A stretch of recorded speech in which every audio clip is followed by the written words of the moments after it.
All are doing well and stay safe at your home. So last day हम पढ़ रहे थे आपकी हिंदी व्याकरण बोध का पाठ 16 वाक्य विचार। ओके, सो हमने फर्स्ट वाक्य का भेद पढ़ा था। रचना के आधार पर वाक्य के 3 भेद बताए गए थे, साधारण वाक्य, संयुक्त वाक्य और मिश्रित वाक्य। अब हम पढ़ते हैं नेक्स्ट उसके आगे अर्थ के आधार पर वाक्य के भेद। तो अर्थ के आधार पर वाक्य के यहाँ पर 8 भेद बताए गए हैं। ठीक है, तो पहला देखिए यहाँ पर विधानवाचक वाक्य।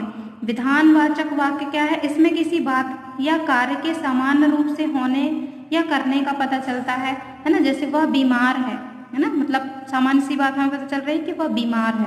नेक्स्ट है ठंडी हवा चल रही है, तो ये मतलब सामान्य सी बातें हैं, है ना। तो विधानवाचक वाक्य में सामान्य रूप से होने वाली या करने वाली बातों का पता चलता है हमें।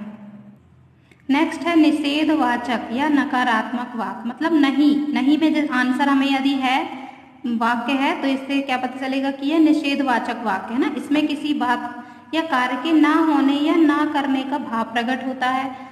नल में पानी नहीं आ रहा, तो ये देखिए नहीं, नल में पानी नहीं आ रहा। मैं कुछ ना कर सका, तो ये नहीं में जिसका आंसर हमें मिले तो वह है निषेधवाचक वाक्य। फिर नेक्स्ट है आज्ञावाचक वाक्य, जिसमें आज्ञा का भाव हो, है ना, प्रार्थना या परामर्श का भाव हो, उसमें आज्ञावाचक वाक्य होगा, है ना। किसी बात में इसमें कोई बात या कार्य करने के लिए किसी की आज्ञा, परामर्श, सुझाव के बारे में यदि बोध होता है, पता चलता है, तो वह क्या है? आज्ञावाचक वाक्य। यहाँ बैठ जाओ, मतलब ये आज्ञा है, यहाँ बैठ जाओ। कृपया मेरी बात मान लीजिए, है ना, कृपया मेरी बात मान लीजिए, एक परामर्श सुझाव दे रहे हैं कि मेरी बात मान लीजिए। नेक्स्ट है प्रश्नवाचक वाक्य, इसमें प्रश्न पूछने का भाव होता है ना। आप कब आए, आपको क्या डर है ना, आप कहाँ रहते हैं, आप क्या करते हैं, तो ये क्या है? इसमें प्रश्न पूछने का भाव है और लास्ट में प्रश्नवाचक चिन्ह आता है। ओके, नेक्स्ट है विस्मयादि बोधक वाक्य, है ना, जो लास्ट में चैप्टर में भी हमने ये पढ़ा था कि जिसमें विस्मय, है ना, आश्चर्य, शोक, खुशी, है ना, प्रशंसा या घृणा का भाव यदि व्यक्त करना हो तो ये इसमें विस्मयादि बोधक वाक्य का प्रयोग किया जाता है। विस्मयादि बोधक शब्दों का प्रयोग किया जाता है। जैसे देखिए, आहा तुम आ गए, वाह कमाल कर दिया। तो देखिए ये शब्द के बाद ये विस्मयादि बोधक चिन्ह का प्रयोग किया जाता है। ठीक है, नेक्स्ट है इच्छावाचक वाक्य, है ना, शुभकामनाएं, इच्छा आदि का भाव जिसमें प्रकट होता है। भगवान करे तुम पास हो जाओ, है ना, ये शुभकामना है कि भगवान करे तुम पास हो जाओ, ऐसी इच्छा है। आपकी यात्रा मंगलमय हो, है ना, ये शुभकामना दे रहे हैं कि आपकी यात्रा मंगलमय हो। नेक्स्ट है संदेहवाचक, है ना, डाउटफुल, यदि डाउट की स्थिति बनती है ना, इसमें संदेह या संभावना का बोध होता है। जैसे शायद आज वर्षा हो सकता है आज धूप निकल आए, जैसे हमारे यहाँ भी कुछ दिन पहले का मौसम था, है ना, बादल छाए थे, तो सब लोग बोल रहे थे कि लगता है बारिश होगी, तो ये क्या है? संभावना व्यक्त करना। नेक्स्ट है संकेतवाचक वाक्य, इसमें एक बात या कार्य का होना ना होना किसी दूसरी बात या कार्य पर निर्भर करता है ना। जैसे यदि वर्षा होती तो अच्छी फसल होती, मतलब फसल किस पर डिपेंड है, किस पर आश्रित है? वर्षा पर, है ना। यदि फसल अच्छी होगी, क्यों होगी? यदि वर्षा अच्छी होती है ना, यदि वर्षा अच्छी होगी तो फसल अच्छी होगी। अगर तुम आओगे तो अवश्य अगर तुम पढ़ोगे तो अवश्य पास हो जाओगे, तो पास होना किस पर डिपेंड करता है? पढ़ने पर। यदि तुम पढ़ोगे तो अवश्य ही पास हो जाओगे। नेक्स्ट देखिए, अब हम इसके एक्सरसाइज करते हैं। दिए गए उत्तरों में से सही विकल्प पर सही का चिन्ह लगाइए। का नंबर है, जिन वाक्यों में केवल एक क्रियापद होती है वे क्या कहलाते हैं? तो क्या आएगा इसमें आंसर? सरल वाक्य। नेक्स्ट है खा नंबर, अर्थ के आधार पर वाक्य के कितने भेद हैं? तो अर्थ के आधार पर अभी हमने जो पढ़ा है ना, अभी तो कितने भेद अभी हमने पढ़े? 8 भेद। ओके, तो अर्थ के आधार पर 8 भेद होते हैं और रचना के आधार पर 3 भेद होते हैं। सो ना ये आप याद रखेंगे।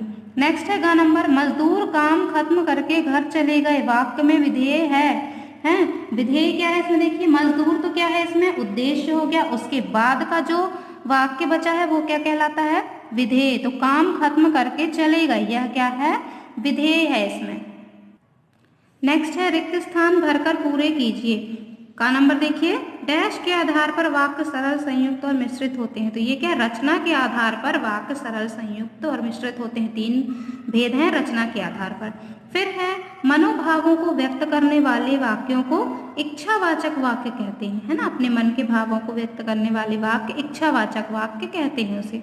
फिर नेक्स्ट है जिन वाक्यों में आज्ञा, आदेश, अनुरोध किया गया हो वे आज्ञावाचक वाक्य कहलाते हैं ना। अभी अभी हमने पढ़ा अर्थ के आधार पर ये भेद, इनके 8 भेद।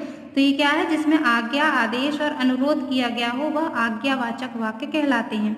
नेक्स्ट है साधारण वाक्यों में केवल एक उद्देश्य तथा एक क्रिया होती है। जो साधारण वाक्य होते हैं रचना के आधार पर, तो साधारण वाक्य किसे कहते हैं, जिस वाक्य में एक ही उद्देश्य और एक ही क्रिया होती है ना। जैसे वह खाना खा रही है, तो वह क्या है इसमें उद्देश्य, और खाना खा रही है क्या है इसमें क्रिया है, मतलब एक ही उद्देश्य और एक ही क्रिया है।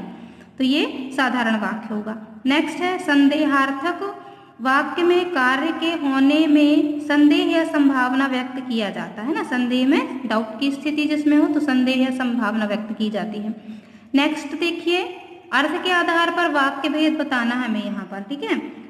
लगता है कि तुम नहीं सुधरोगे। अब यहाँ देखिए नहीं का भाव आ रहा है यहाँ पर।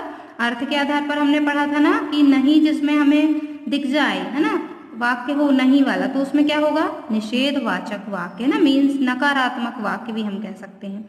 नेक्स्ट है काश तुम मेरी बात मान लेते। तो देखिए यहाँ पर चिन्ह किसका है, ये विस्मयादि बोधक, है ना। तो ये कौन सा वाक्य होगा, विस्मयादि बोधक का वाक्य होगा। नेक्स्ट है आज विनायक जरूर आएगा, है ना। तो ये क्या है, विधानवाचक वाक्य, जिसमें सामान्य सी बात का या करने का पता चलता है। फिर नेक्स्ट है भगवान ना करे आप पर कोई मुसीबत आए। तो ये क्या है, इच्छावाचक, मतलब वह ऐसी इच्छा करता है कि भगवान ना करे आप पर कोई मुसीबत आए। नेक्स्ट है क्या तुम लक्ष्मी के जन्मदिन पर जा रहे हो। तो ये क्या है, प्रश्नवाचक, देखिए क्वेश्चन मार्क लगा है ना, तो इससे क्वेश्चन कर रहे हैं ना, प्रश्न किया जा रहा है। तो ये क्या है, प्रश्नवाचक वाक्य। नेक्स्ट है 2 दिनों तक पानी नहीं आएगा। अब यहाँ देखिए फिर से नहीं आया, तो ये क्या है, निषेधवाचक वाक्य है। नेक्स्ट है चिल्लाओ मत चुपचाप बैठो। तो ये क्या है, आज्ञा दे रहे, एक प्रकार से ऑर्डर है ना कि चिल्लाओ मत चुपचाप बैठ जाओ। तो ये क्या है, यहाँ पर आज्ञावाचक वाक्य है। Okay students, now next question देखिए रचना के आधार पर वाक्य भेद बताइए। तो ऐसे ही आप इनको पढ़ेंगे और यहाँ पर उनके भेद के नाम लिखेंगे और साथ ही साथ प्रश्नों के उत्तर भी आप बुक से ही फाइंड करेंगे और आंसर जो है वह राइट करेंगे। Okay students, now your homework question number 4 and 5 your homework. Okay, so bye bye, have a good day.